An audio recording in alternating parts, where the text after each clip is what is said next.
Social media पर millions की following, बड़ी बड़ी बातें और बड़े बड़े दावे। लेकिन जब बात ग्राउंड रियलिटी की आई तो सब कुछ एक मजाक बनकर रह गया। जी हाँ, हम बात कर रहे हैं हाल ही में जंतर मंतर पर हुए उस प्रोटेस्ट की जिसे लेकर इंटरनेट पर बहुत ज्यादा हवा बनाई गई थी। 22 मिलियन से ज्यादा की ऑनलाइन फॉलोइंग वाले कॉकरोच जनता पार्टी के लोग जब ग्राउंड पर उतरे तो संख्या सिर्फ 1 से 2000 तक सिमट कर रह गई। पूरे प्रोटेस्ट में ऐसी कई चीजें देखने को मिली जिन्होंने इस पूरे आंदोलन के पीछे के राजनीतिक षड्यंत्रों को बेनकाब कर दिया है। आज के इस वीडियो में हम एक एक करके उन सारे सबूतों और वीडियोस को देखेंगे जो आपको सोचने पर मजबूर कर देंगे, क्या ये सच में स्टूडेंट्स का प्रोटेस्ट था या फिर बस एक बड़ी पॉलिटिकल प्लानिंग। सबसे पहले बात करते हैं इस प्रोटेस्ट के खत्म होने के बाद के नज़ारे की। कॉकरोच जनता पार्टी जो देश से गंदगी हटाने की बड़ी बड़ी बातें करती है, वो उस जगह को भी साफ नहीं रख पाई जहां वो खुद विरोध प्रदर्शन कर रहे थे। ये जो वीडियो आप देख रहे हैं ये जंतर मंतर की ही है। यहाँ जूठी थालियां, कचड़े और प्लास्टिक बॉटल्स इधर उधर फेंके हुए दिखाई दे रहे हैं। बड़े बड़े सीजेपी के लोग आए, कैमरे के सामने इंटरव्यू दिए, फोटोज खिंचवाई और चलते बने।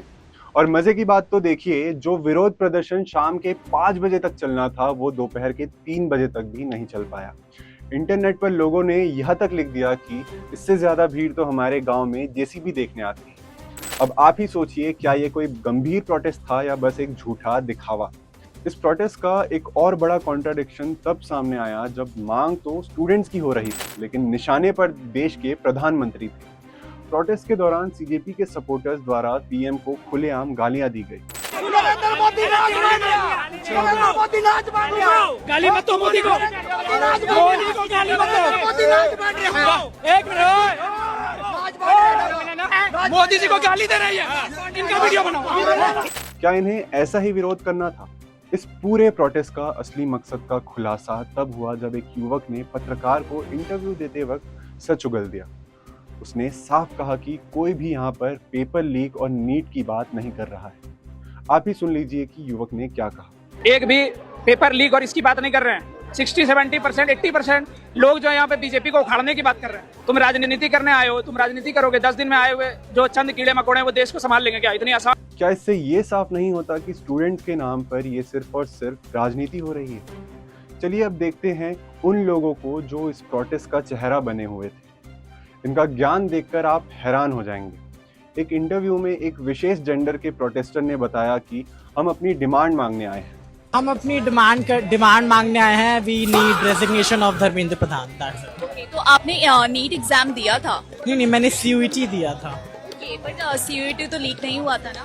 हद तो तब हो गई जब एक महिला पत्रकार ने एक युवक से पूछा कि किस लिए आए हो, तो वो बोलता है कि अमित प्रधान जी के इस्तीफा के लिए। अब ये अमित प्रधान कौन से नए मंत्री है भाई साहब? इस्तीफा दो के नारे इस्तीफा दो बना कर आए हैं। किसका इस्तीफा चाहिए? अमित प्रधान जी का।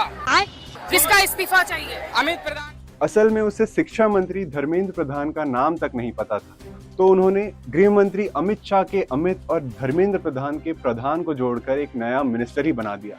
और तो और कई लोगों को नीट का फुल फॉर्म तक नहीं पता था। वाह रे प्रोटेस्टर्स, नीट एग्जाम के लीक की आड़ में प्रोटेस्ट करने आए थे और बेसिक फुल फॉर्म तक नहीं पता। तो नीट का फुल फॉर्म बता दो। ये तो आप ही बता। नीट का फुल फॉर्म बता दो। ओह, मैं नीट स्टूडेंट नहीं हूँ। एनटीए का फुल फॉर्म बता सकते हो? नेशनल नहीं पता। इस आंदोलन के नेताओं का आराम और ग्राउंड रियलिटी के बीच का फासला भी देखने लायक है। इस वीडियो में आप देख सकते हैं कि सौरभ दास जो सीजेपी के प्रवक्ता हैं, वो आराम से पेड़ के नीचे बैठकर कोल्ड कॉफी पी रहे हैं और उसके पीछे एक अंकल उन्हें पंखे से हवा दे रहे हैं। और इस पर वहां मौजूद जेनजी प्रोटेस्टर्स ने खुद उन्हें एक्सपोज किया, कहा कि ये सब सिर्फ दिखावा है, झूठ है, बकैती है और कुछ नहीं। भाई ये जो है मालिक हैं, ये आराम से छांव में बैठ के जूस एंजॉय कर रहे हैं और हम जो सीजेपी के कार्यकर्ता हैं, हम बेवकूफ के जो यहाँ पर आए। इन लोगों ने आम युवकों को धूप में छोड़ दिया और खुद आराम फरमाते रहे और इसका सबसे बड़ा असर दिखा सीजेपी के खुद फाउंडर अभिजीत दिपके पर, जो धूप में कुछ ही घंटे प्रोटेस्ट करने के बाद बेहोश हो गए।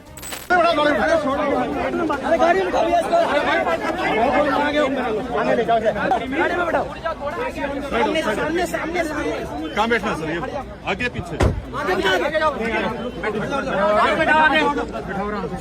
और मजे की बात यह है कि 6 जून को दिल्ली में इतनी ज्यादा गर्मी भी नहीं। एसी कमरों में बैठकर स्ट्रेटजीज बनाना और ग्राउंड रियलिटी पर काम करने में क्या अंतर होता है, शायद अब उन्हें समझ आ गया होगा। अब बात करते हैं जंतर मंतर पर मौजूद भीड़ के रियल डेटा की।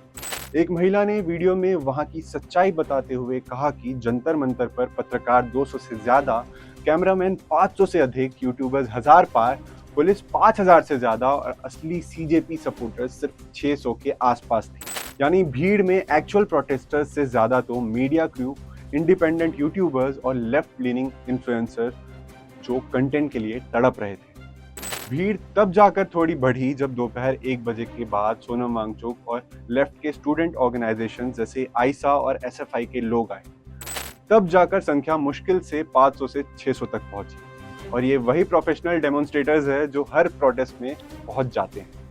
और इस पूरे हंगामा के बीच एक और शर्मनाक खबर सामने आई। प्रोटेस्ट की आड़ में 93 मोबाइल फोन चोरी हो गए। आप इस वीडियो में देख सकते हैं कि कैसे एक युवक अपना फोन चोरी होने के बाद परेशान घूम रहा है। तो क्या प्रोटेस्ट के नाम पर यहाँ चोरी की कांड को अंजाम दिया जा रहा था? तो दोस्तों, अगर इस पूरे प्रोटेस्ट का निष्कर्ष निकाला जाए तो ये कुछ नहीं था, बल्कि जेनजी और देश के भोले भाले युवकों को गुमराह करके अपने राजनीतिक षड्यंत्रों को ताकत देना था। लेकिन इसमें ये लोग पूरी तरह असफल रहे।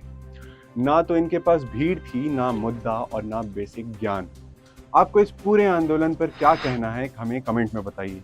और वीडियो अच्छी लगी तो लाइक करें, शेयर करें और चैनल को सब्सक्राइब करना ना भूलें। मैं शौमेन आपसे मिलता हूँ अगले वीडियो में।